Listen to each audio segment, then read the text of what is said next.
think about what is missing in your life and you talk to your friends about it and you put your attention and your energy on it in your telephone conversations and you go to sleep thinking about what is missing and you have this kind of an energy system going on for you, you will continue to have what you are thinking about show up in your life, and you'll see more and more and more of missingness continue to show up.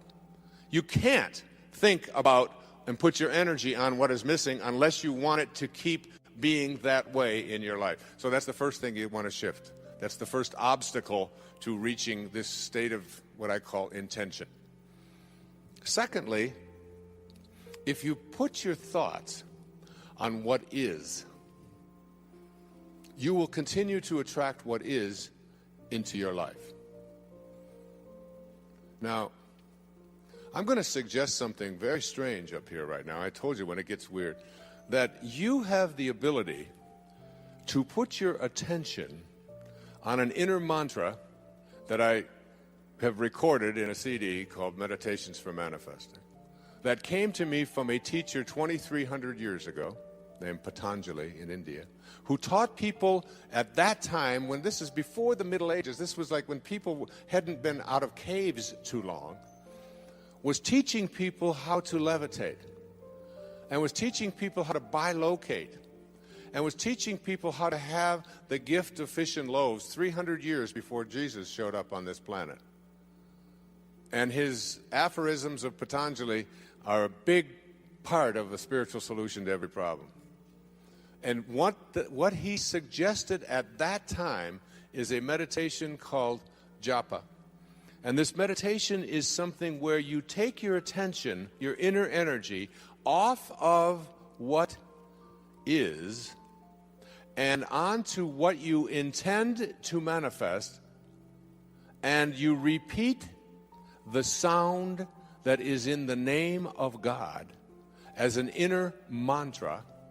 And by repeating this sound, you attract the energy from outside of yourself, that is the source from which you emanated, to cooperate with you and literally collaborate with you to shift it into whatever it is that you intend to manifest. And you can do this with money. You can do this with getting pregnant if you haven't been able to do that. You can get it with selling your home. You can get it, and if you take a look at 300 years later, 400 years later, John the Baptist writes in the New Testament the opening line of the of the book of John in the New Testament. In the beginning was the Word, and the Word was with God, and the Word was God. As strange as it may sound to you, based upon the conditioning that you have had, just like Ivan Illich, the repetition of the sound as an inner mantra is a way of getting in the gap.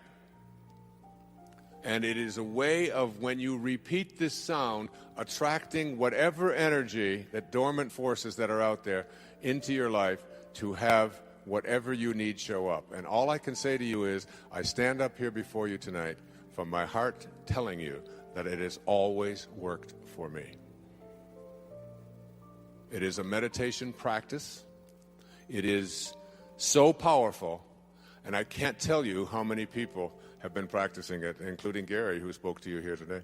And there is absolutely no limit to what you can attract into your life simply by practicing it. I have put it on CD. I put it in Getting in the Gap. I teach it. I donate all of the proceeds from it to charities because I was asked to teach it, but to take no money for it.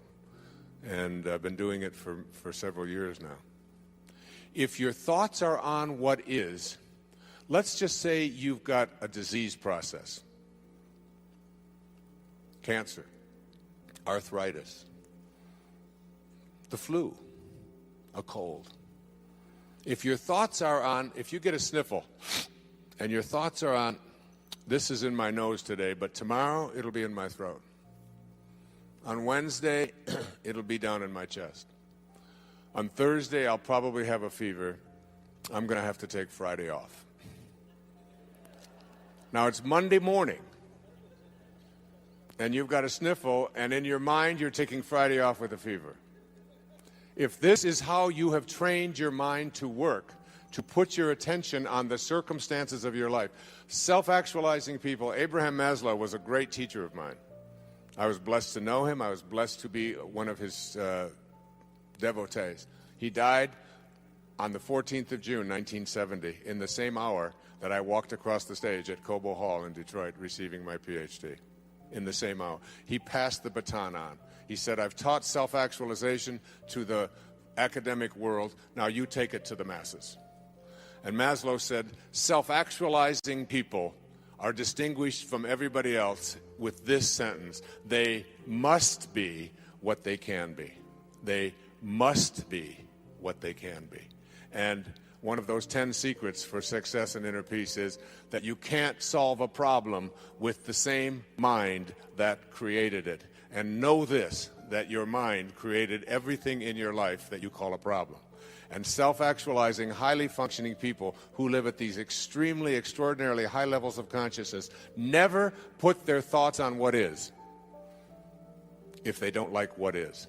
Because if your thoughts are on what is, and you despise what is, and if you look at poor people, if you look at unsuccessful people, if you look at sickly people, if you look at tired people, if you look at addicted people, you will see people who put their attention constantly on their problems, on what is wrong, on what isn't working, on what I can't do, and so on. They'll tell you about it, they'll focus on it, and when your thoughts are on what is, and what you think about is what expands, you continue to attract more of what is into your life.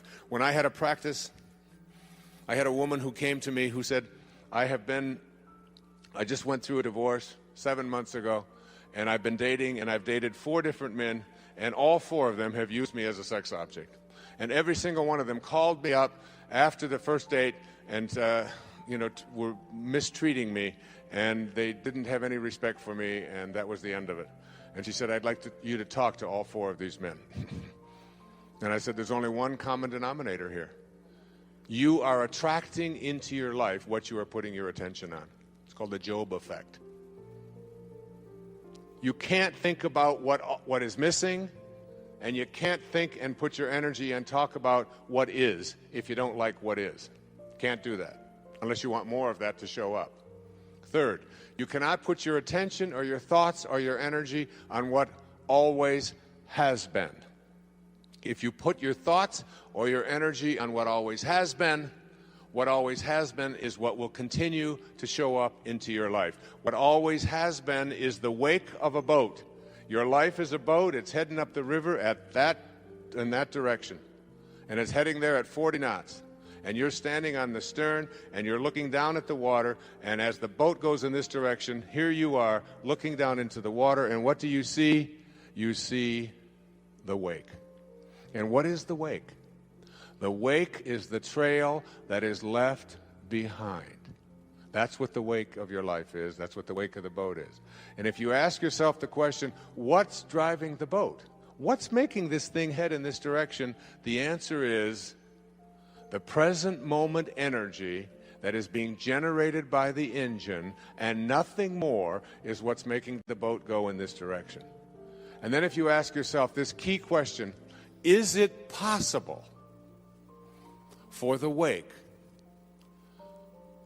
to drive the boat? Can a trail that is left behind make a boat go in this direction? What's the answer? Impossible, isn't it? And so too is it impossible for the wake of your life, the trail that you've left behind, to be the reason why your life is going in this direction. It is not because of anything that has happened back here. That's an illusion that we live under. What has happened back here is a trail. The choices you make in this moment. And if your thoughts are on what always has been, this is the way we've always done things, this is the kind of person I am, I can't change, you can't teach an old dog new tricks, all of those cliches that have become so much a part of our life, if your thoughts are on what always has been, and you despise what always has been, you will continue to attract more of what always has been, even though you despise it. It works that way. So you can't think about what's missing, what is, and what always has been.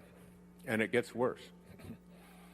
You cannot think about and put your attention on what they want or expect for you if you want that to change in your life. And there's no shortage of people who have an opinion about what it is that you should be or shouldn't be or how you should be doing it. Most of these are your relatives. I have a wonderful book in mind to write. It's called Your Friends Are God's Way of Apologizing for Your Relatives. But if I talk to your relatives, they laugh too. So we all have this idea that the reason I'm not getting where I'd like to be, particularly with young people and working with young people over the years, it's because my parents want this, or my parents think that, or my parents won't let me do this. And I always said, well, but why are you so attached to what your parents think? Well, these are my parents, and I have to do it. I said, you can listen to it, you can take it in, but you don't have to embrace it. You don't have to live by that. And certainly when you become adults, when if there are people out there who convince you that you should or shouldn't be doing this or that, then you're going to continue to attract exactly what it is that they have their attention on. So if you put your thoughts on what they want for you, you tell everybody else about how it makes you go from being blissed to pissed just by being in their presence, just by being on the telephone with them. That person, that in-law, that mother, that father, that grandparent, that child, that whoever it might be, is giving you, or even your neighbors or your friends or whomever, your coworkers, are telling you what you should or shouldn't be, and you don't like the advice that they're giving, and you resent very strongly. One of the 10 secrets for success and inner peace says there are no justified resentments. Your resentments are things that destroy you. So if your thoughts are on what they want for you, and what they want for you is something you don't like, you will continue to attract more of and use the attractor energy of the universe to attract more of what they want for you, even though you are upset about it. So here you go. There are 4 things that you can't do with your mind if you want to move into this state of intention that I'll be speaking about tomorrow. And these are: you cannot put your thoughts on what's missing, on the circumstances of your life, on what you always have been, or what others want for you.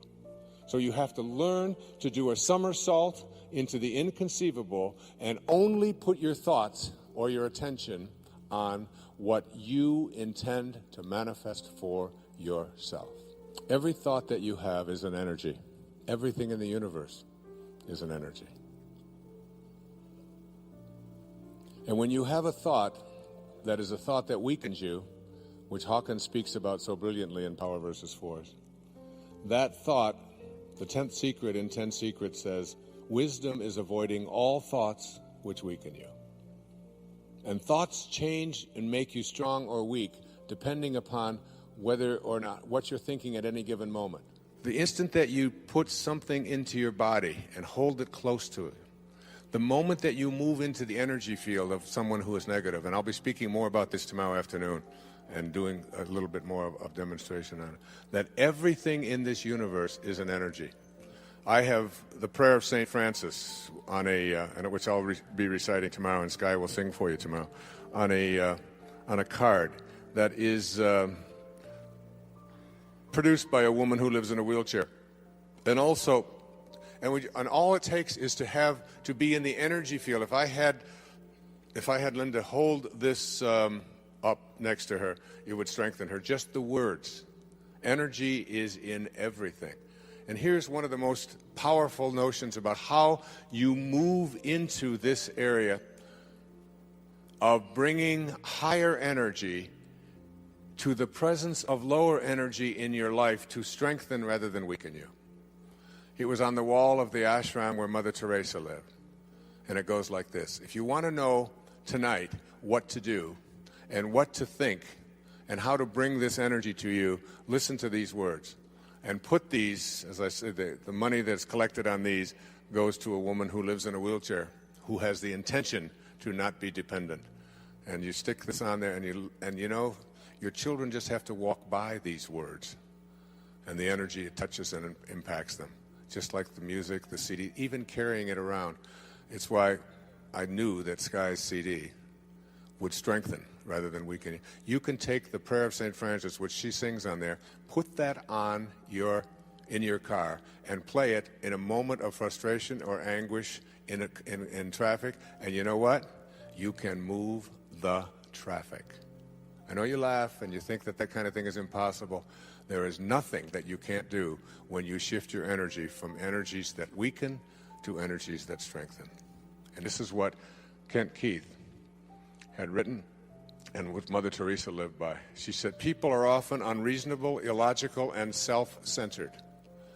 Forgive them anyway. If you are kind, people may accuse you of selfish, ulterior motives. Be kind anyway. If you are successful, you will win some false friends and some true enemies. Succeed anyway. If you are honest and frank, people may cheat you. Be honest and frank anyway. What you spend years building, someone may destroy overnight. That's particularly relevant in America, isn't it? Build anyway. If you find serenity and happiness, they may be jealous. Be happy anyway. The good you do today, people will often forget tomorrow. Do good anyway. Give the world the best you have, and it may never be enough. Give the world the best you have anyway. You see, in the final analysis, it's all between you and God. It was never between you and them anyway. Now, I'm in a 72-year-old body today. I remember being in a 20-year-old body, and a 30-year-old body, and a 40-year-old body. And you can't find one cell of the body that I was in when I was 20 years old, 50 years ago. There's not one cell left. You go out there and I can't find it. It had all kinds of flowing stuff coming out of my head, and it's like it's gone. You're not doing anything. You're just being done. That's one of the things that the Tao says, that the Tao is just another term for God. The Tao does nothing. It leaves nothing undone. It leaves nothing undone. Makes the planets stay in alignment, the sun comes out, the oceans are filled, life goes on, fish reproduce themselves, roses show up, and there's nobody out there doing anything. It does nothing. So the question of who we are is can't be answered in physical terms, and it can't be answered with the senses. Your senses will lie to you. They will tell you something, and it's just not true, I mean, our senses even tell us right now that we're sitting still when we're hurling through this ocean, right, at 20 knots. But we're also, so is the whole ocean hurling through space at something like 11 or 12,000 miles an hour. And it's also orbiting around the sun and turning on its axis. So it's turning, orbiting, and hurling all at the same moment. And your senses are saying, I'm just sitting here. You don't see with your eyes. You have to see through your eyes. The part of you that is processing what I'm saying here right now has no form to it, has no beginning, it has no end. There's an infinite part of you. There's an invisible part of you. And until you're comfortable with it and know it and understand that it is the creator, the creation takes place through this creative process within you, called your mind, called your thoughts, called your spirit, called your soul. And one of the things that I have learned is that it's necessary to understand what your soul is to follow your excitement. Now hear this. Your excitement is who you are. Just let that in. We're getting very philosophical. I love it when we get like this, especially when I know we have lots of time, so we can just take it, just... Your excitement is who you are. You're not this body. It's the soul. It's this invisibleness. It's what causes you to feel passion. It's following your excitement. And it's something you can do at any time. And when you do, I guarantee you these two things. It will be effortless, and you will always be supported. It's always an effort when you are not following your excitement.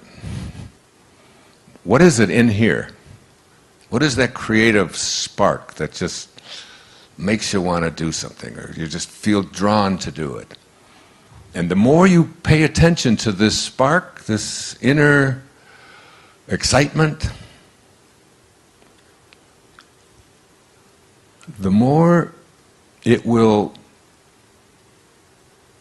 support you, and you'll find yourself doing amazing things, like really amazing things. Here's what Patanjali, the great 3rd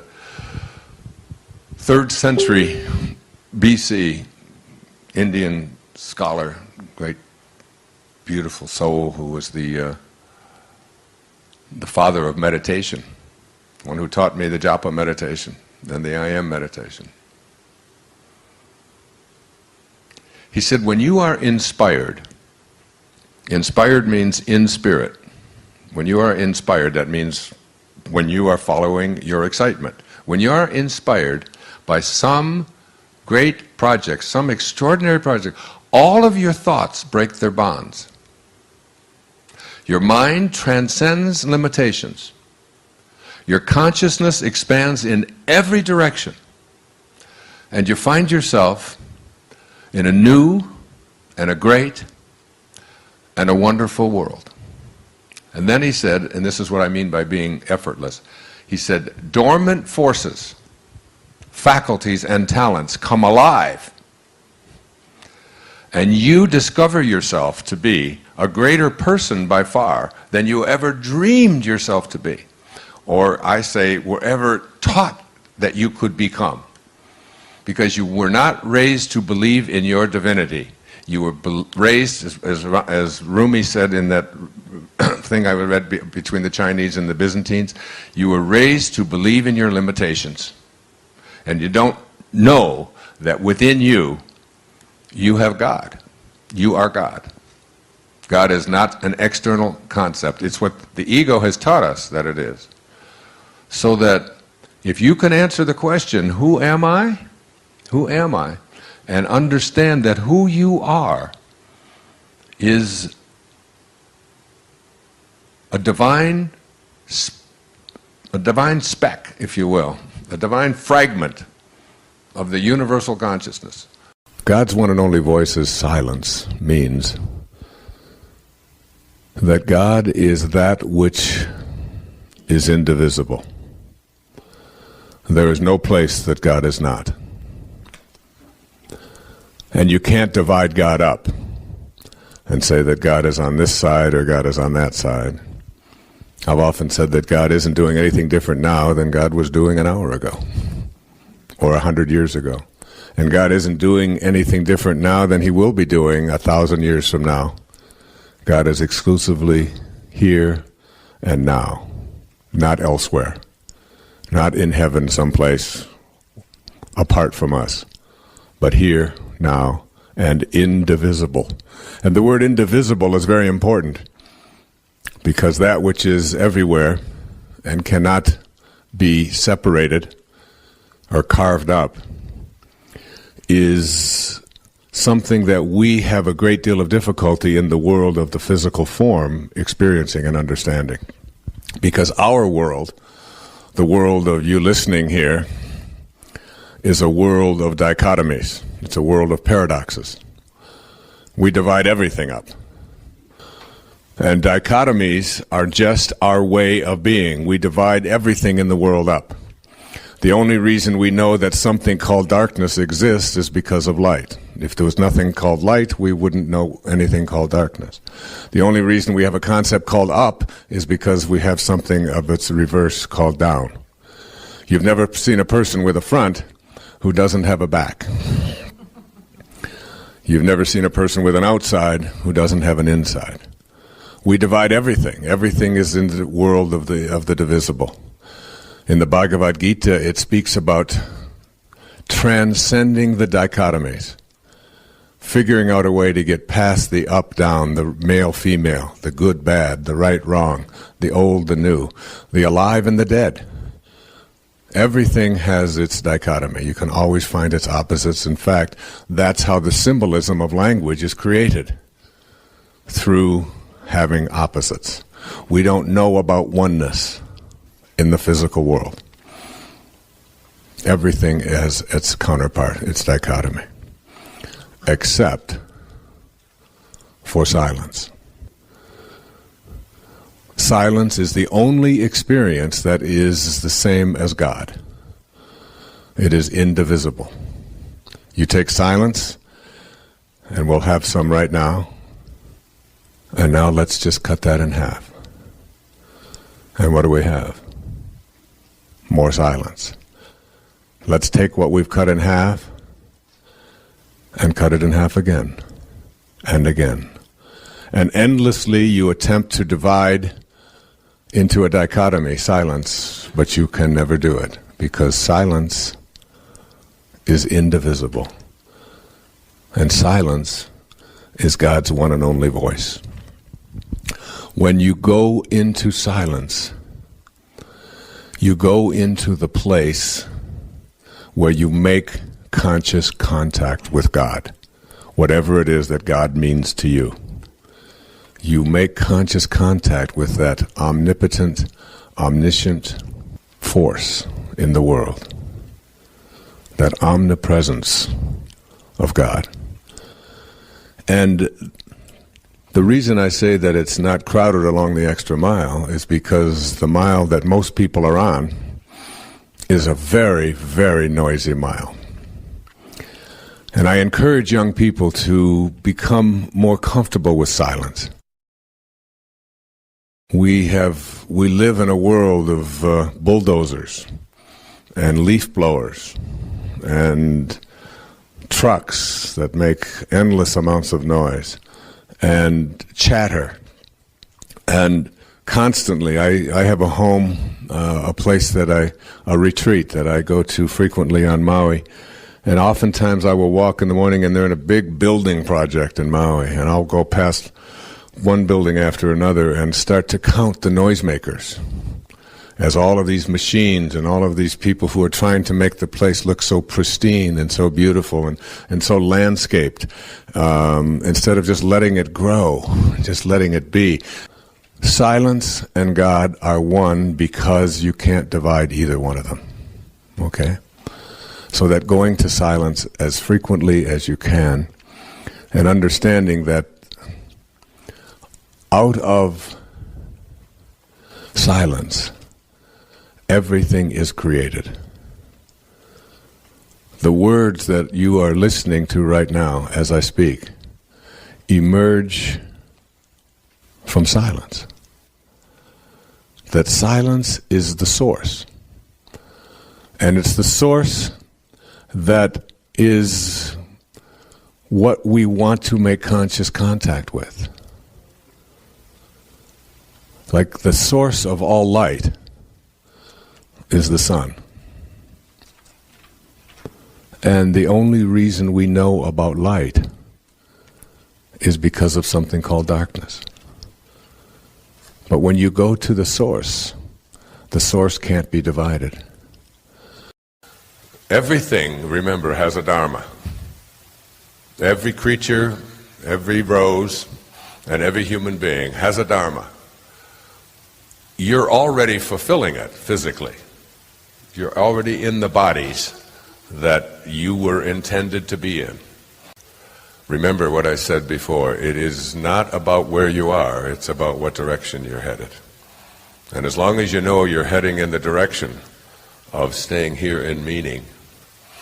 Now, this concept of a calling, I wrote a whole book about it. It's called Inspiration, in Spirit. And the subtitle is called Your Ultimate Calling. So I'm going to introduce a word here to help you to identify your calling. And that word is passion. And it doesn't make any difference to me whether that passion has anything to do with making a living, or it's a part of the DOT, the Dictionary of Occupational Titles. What is it that you find passion about? And the only condition I place on it is that it is in alignment with God or with your source. All right? So that your passion, if your passion is about killing other people, for example, if your passion is about stealing, if your passion is about, I often said that there's two ways to have the tallest building in town. One of the ways to have the tallest building in town, always, is to go around and knock down anybody else's building when they start getting taller than yours. So as soon as they get up, if you're at the 44 floors and they get to 43, 44, you just go over and you put some explosives in there and you just blow it up. And you say, I have the tallest building in town. And this is, by the way, our collective ego. This is what we do in our society and in our world, and which is about, if you really want to know my passion and my calling, it's about shifting the entire consciousness of this planet before I leave it. And that's why the film titled The Shift is so significant to me, because I know that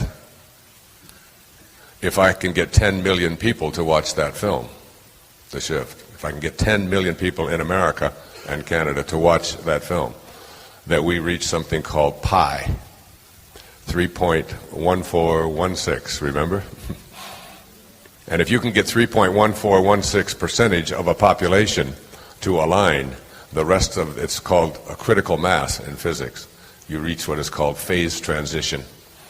And if you align enough people or electrons or subatomic particles up and align them in a certain way in an energy field, and you reach what they call the 100th monkey, when you reach that point, all the rest of the electrons or the people in that energy field begin to align as well. And we have aligned ourselves collectively with a consciousness that allows for people to knock down other people's buildings. The other way to have the tallest building in town is to always work on your own building and not be concerned with anybody else's building or what anyone else out there is doing, or being consumed with trying to compete with or win or defend. To listen to your calling. So your calling is the thing within you that has your attention, that has your passionate attention. And it doesn't make any difference whether it makes sense to anybody else. It's the thing that you feel inside of you that you're here for. It's Mr. Holland in Mr. Holland's opus. And here's the secret. Here's the thing that I learned. That it's the presence of the passion. That when you have the presence of the passion within you for what it is that you feel is your calling, everything else will take care of itself. That is an indication that you have God within you and guiding you. The word enthusiasm, and theos, iasm, translates to the God within in Greek. The God within. When you are enthusiastic about something, anything, when you have that kind of internal knowing that this is what I'm doing. And sometimes you have to, that Shakespeare's, he wasn't just a great writer, he was an incredible philosopher. Probably the most famous lines from Shakespeare are from Hamlet. To be or not to be, that is the question. And that's a very profound question. But what follows that is much more profound. He said, after to be or not to be, that is the question. Whether 'tis nobler in the minds of men to suffer the slings and arrows of outrageous fortune, or to take arms against a sea of troubles, and thus by opposing end them. You have to ask the question, and that's what this program is about, and that's what the movie is about, and that's what the book is about, and that's what all of it is about. To be or not to be. Am I going to be who I came into this world to be, and there's something inside of me that has always been calling me to it? Or am I going to allow the slings and arrows of an outrageous fortune that has been imposed upon me by others to dictate my dharma? That's really the question. And it's a question that you can answer and respond to and live with.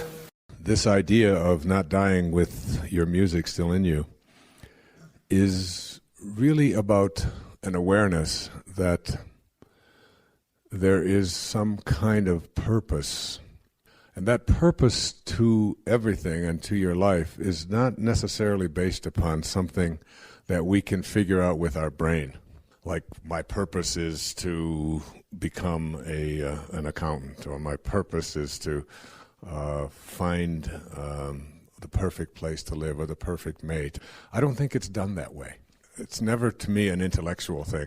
It's always something that's of the heart.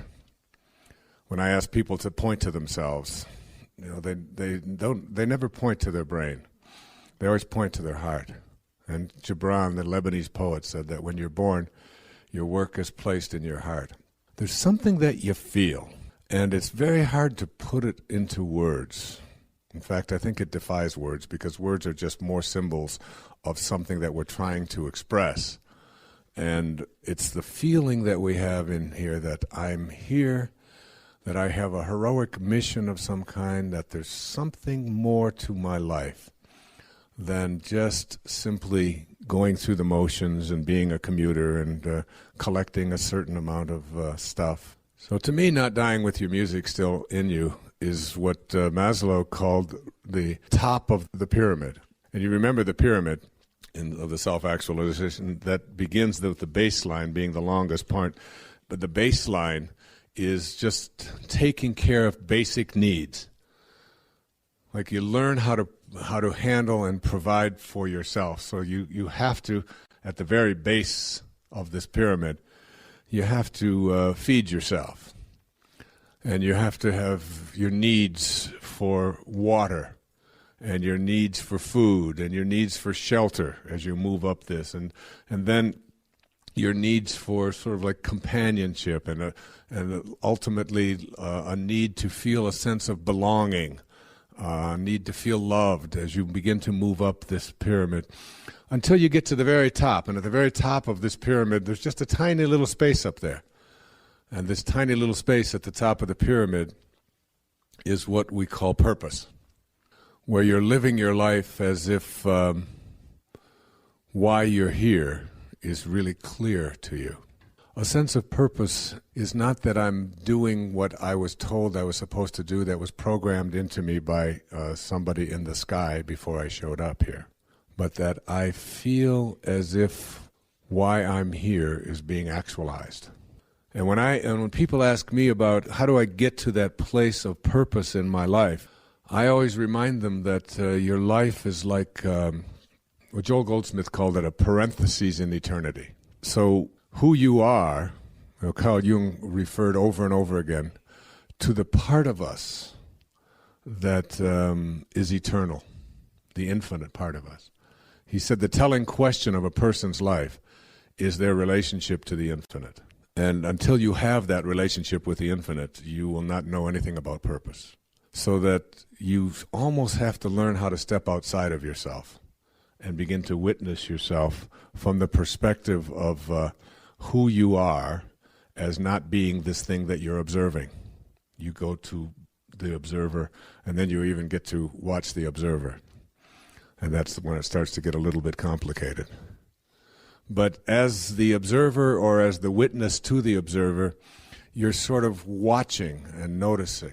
But the sense of purpose comes from being that witness rather than what you are witnessing. And when you get to that place in your life, you begin to realize that who you are in this physical world, this name that you've been given and this body that you are occupying, is nothing more than a parenthesis in something called eternity. It opens parentheses at the moment of your conception. It closes parentheses at the moment of your death. But when you come into this parentheses, when you show up here, you show up with nothing, with no thing. And you go from nowhere, N-O-W-H-E-R-E, nowhere. And in one instant, conception, you're in now here, N-O-W-H-E-R-E. It's all the same. It's just a little question of spacing. Nowhere, now here. So now you're in now here. Hopefully, all of you listening are in now here. There may be some of you listening that are not now here. But while you're in now here, you have some kind of an awareness that you're going nowhere. You're going back to nowhere. So it's nowhere, open parentheses, now here, back to nowhere. It's all one. But there's something different about now here than nowhere. At least we think there is, but we don't have any real confirmation about that unless you're Brian Weiss. Or you know about past lives or future lives and so on.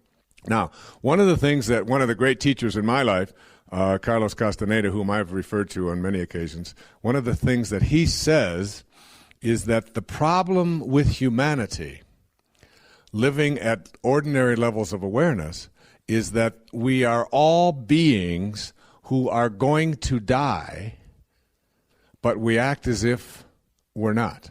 So that we don't really ever come in contact with our immortality or our infinity at all, because we are acting as if this body is all that there is and it's going to live forever. When in fact, there's an awareness in there that we're all going nowhere. And being in balance, to me, is about alignment. And I'd like to just take you down that path just a little bit here this morning about what it means to get yourself back into balance in your life. We are out of balance emotionally and in our minds and what we are capable of attracting and doing with ourselves because we're not aligned with our source. We're not aligned with Tao. When you are aligned, it means that whatever thoughts that you have about what it is that you would like to do, that what you would like to create, about how you would like your relationships to go, about your ability to attract prosperity into your life, about your ability or your capacity to heal yourself of anything that might come your way, anything at all that might come your way. If you have the willingness to give the same energy to what it is that you are desiring for yourself. As Katie was going through, can I talk about your eye? Is that okay? Okay. I'm asking permission in front of thousands of people here. But Katie was literally going blind and had to go through corneal implants from cadavers twice. And as she was getting ready and prepared to do the last one, we were talking, and I would ask her about it. And what always impressed me so much was she would give the kind of energy to what she wanted rather than having it be totally, completely out of balance. And that's what this is all about. So that as she was going in to have a cornea transplanted from a dead person into her eye so that she could see, talk about seeing through another person's eyes, always she would say to me, no, it's going to work out fine. It's going to be great. It is my intention that... And there was never this out of balance kind of thinking which says, this is what I want. This is what I want to attract. This is what I want to create for myself, whatever it might be. In this book, I deal with it in every single area of our lives. I think it's true in addictions and overcoming addictions. It's true and if you have obesity problems or weight problems, issues like that. I think it's true in overcoming relationship struggles or difficulties. The opening chapter says an infinity of forests lies dormant within the dreams of one acorn. Listen to that. An infinity of forests lies dormant within the dreams of one acorn. One little seed has a dream, and that dream is so powerful that it can manifest and create just from that dream inside of that, and it literally can do that. The potential that is in the dreams of this tiny little acorn can bring and attract to the world an endless number of trees. I used to say, anyone can count the number of seeds in an apple, but no one can count the number of apples in one seed. When you have dreams or desires or things that you would like to create or attract for yourself into your life, and they're way up here, they're big, but the Tao says that sages never attempt big things. They don't have to do big things. It says in there's a line that says you can get anywhere from here. As long as you're here in your mind, as long as you stay here with what is true. 19 years ago, I drank every day. I never was drunk. It wasn't like I was out there, out of control or anything. I drank every day. And I had a teacher in India who said, if you want to reach the level of consciousness that I would like you to be able to go to, you'll have to live a life of sobriety. And I said, I have no trouble with sobriety. I just like to have a few beers every day, if you don't mind, after I run. He said, no, you'll have to get yourself to a place where so as a sage, if you think of yourself as a sage and you want to undertake this thing of giving up drinking or losing 75 pounds or attracting great wealth into your life or building a great bridge across a divide, whatever it is that you might want to undertake. I think about it when I sit down to write a book. I mean, if you sit down and know that you've got to create 300 or 400 pages that has to be legible and it has to all fit together and it has to make sense and it all has to come from your mind. If that's just too big. And people who think big generally end up doing nothing because it's just too daunting a task to do big. But anybody can do here. Anybody can do now. Anybody can do this moment. And so what do you do? It's what I said to my daughter this morning. I say it to her every morning when I pick up the phone, wherever I am.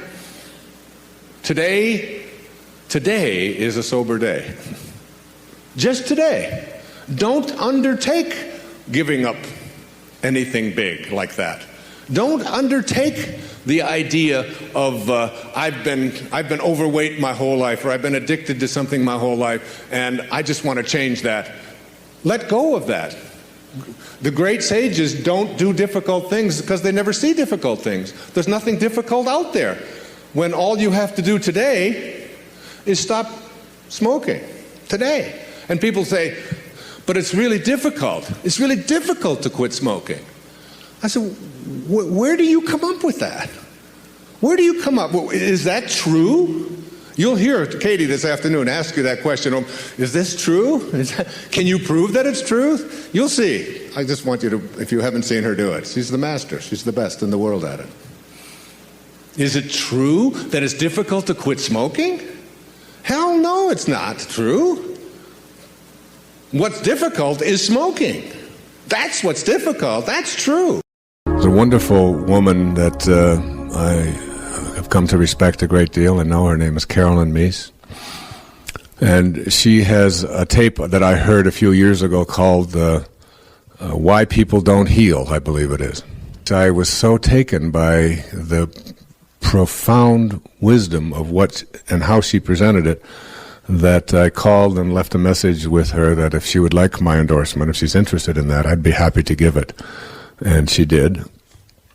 And what she said is that the reason that people don't heal in their life is because they are bonded to the wounds of their past.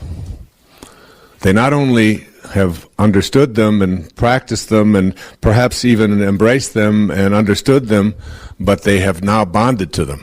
And they use these wounds as a rationale for why their life isn't working the way they would like it to work today. And they continually haul out all of these terrible things that happened. And within 5 minutes of meeting them, you'll know that they're an alcoholic, or that they were sexually abused, or that their father walked out on them, or that they lived in an orphanage, or that they were very poor, or that they suffer from depression, or whatever it might be.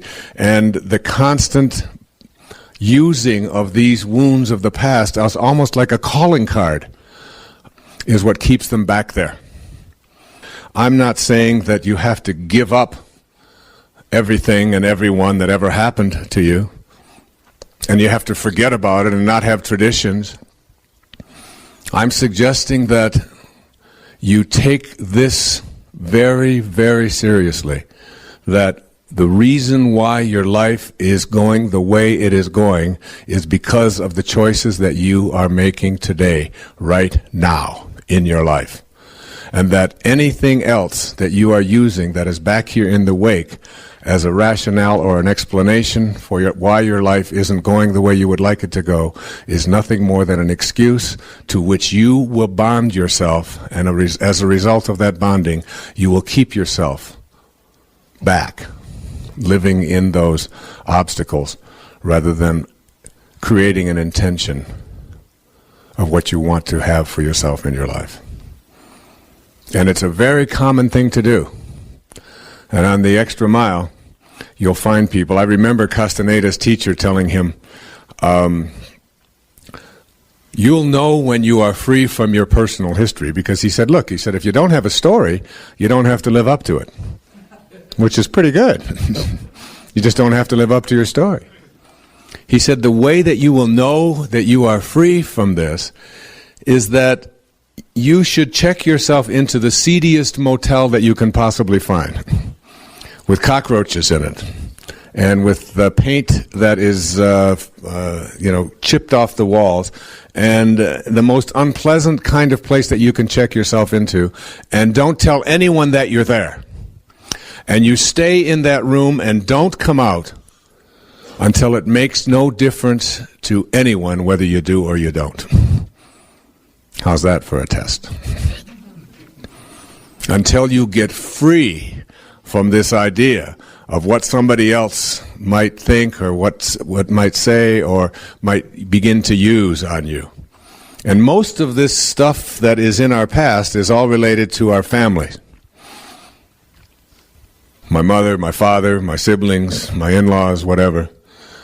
And I've suggested that you look at all of the things that you have allowed in your past to be the reasons why, particularly in your relationships with your family, and just say to yourself, I no longer have a personal history.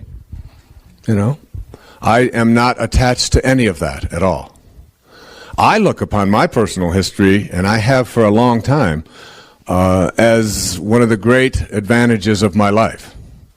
Because I feel that when we come here, we have a heroic mission, and that it was my dharma, my destiny, my path, if you will, to teach self-reliance. I've never done anything else since I was a little boy. And my entire professional life and all of my teaching and all of the work that I've done, all of the books have all been directed towards just teaching people about self-reliance. And it's almost as if God said, if you really want to teach self-reliance, then you'll have to get your little ass into an orphanage and spend a few years there learning to rely upon yourself. And once you learn how to do that, once you have that experience of how to do that, then you'll never use it as an excuse or a rationale or a reason why you can't You can't get something done yourself. You don't have to blame anybody else. You'll know to rely upon yourself, and it won't be because of something that you learned in a book or that you heard on a tape. It'll be because you have made conscious contact with self-reliance. And you had to have it, and you had to do it. And the people that I have had the greatest amount of respect and admiration for over the years are the people who have been through it, understood it, written about it, or told other people about it, and let it go, and moved on in their life.